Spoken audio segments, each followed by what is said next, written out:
So our teachings for this week are a continuation on our studies of the koshas and our book being Light on Life by B.K.S. Iyengar.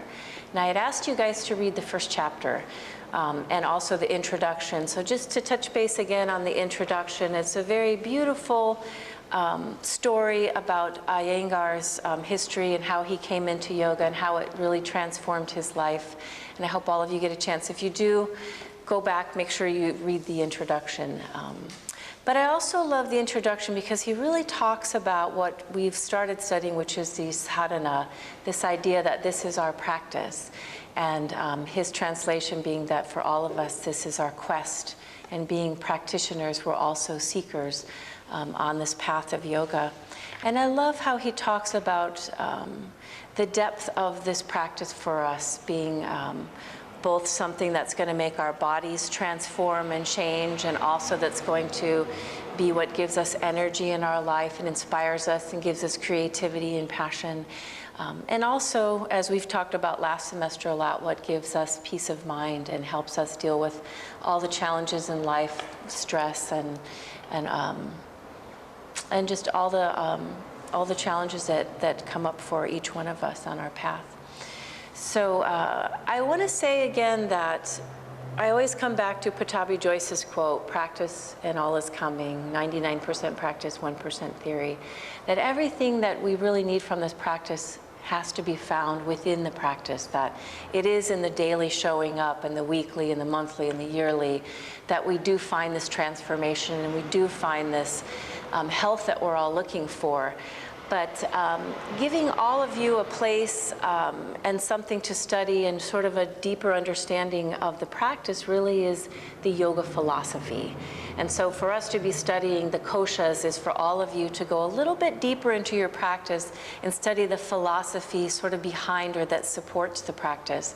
And for me, as your teacher at this school, the Shala, it's super important to me because I feel like that is where you will find depth. And it's also what's going to inspire all of you to want to continue to grow in your practice. And so often we can just love the asana so much, but also be stuck in the asana. And yoga is so much more than that. So I invite all of you to read the book with me and to really dive a little deeper into your commitment to this practice and just understanding the koshas and the beautiful philosophy behind what we're doing. So then chapter 1 is a beautiful chapter about the overall idea of the koshas. And Pattabhi Jois, Iyengar refers to that as the inward journey. So we're going to study the layers of who we are, starting with the outermost layer, the physical body, and go into the energetic body, the mind body, the wisdom body, the bliss body, until we get to the very innermost part of ourselves, which is the soul. And in this chapter, he does a beautiful job at talking about these two aspects for the practitioner, which is the concept of heaven and also the concept of earth.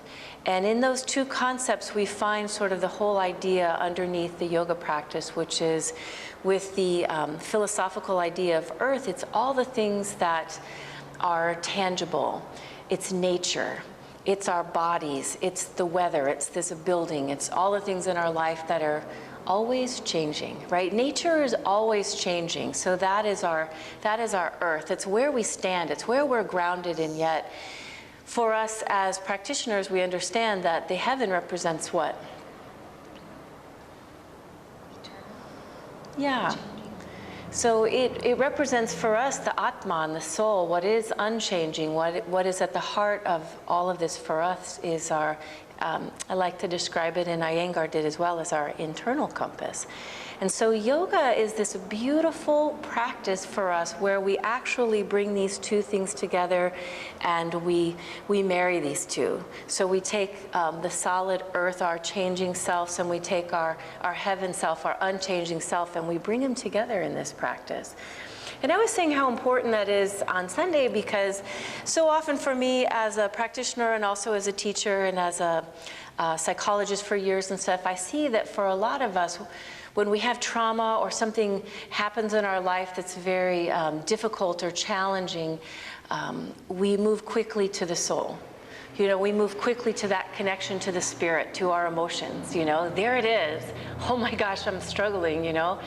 But really for us, what we want is not to just find that deep connection to our soul, our Atman, our unchanging self in times of trial, but we want to have that throughout our daily lives, every day. We want to have that beautiful connection. When life is going well, you know, when it's a beautiful day outside, we want to still have that connection rather than always being externally motivated and driven. We want to constantly make that beautiful internal connection to who we are that's unchanging. So yoga is going to be this process of this beautiful integration of all these koshas, these layers of who we are that we want to bring together and every day be constantly working as a whole. And that is what we're going to be doing this next hour and a half as we do our yoga practice. And we're moving and we're breathing and we're focusing our minds and we're going, as Iyengar said, to this inward place. We're constantly in this practice moving this direction and giving us this idea this morning, just in the simplest practice of integrating all the aspects of who we are, with the whole idea being then when all of us finish our practice today and Shavasana is over and we walk out these doors and into our lives, whatever our life brings us today, that we're going to be dealing with our lives from that beautiful place of integration.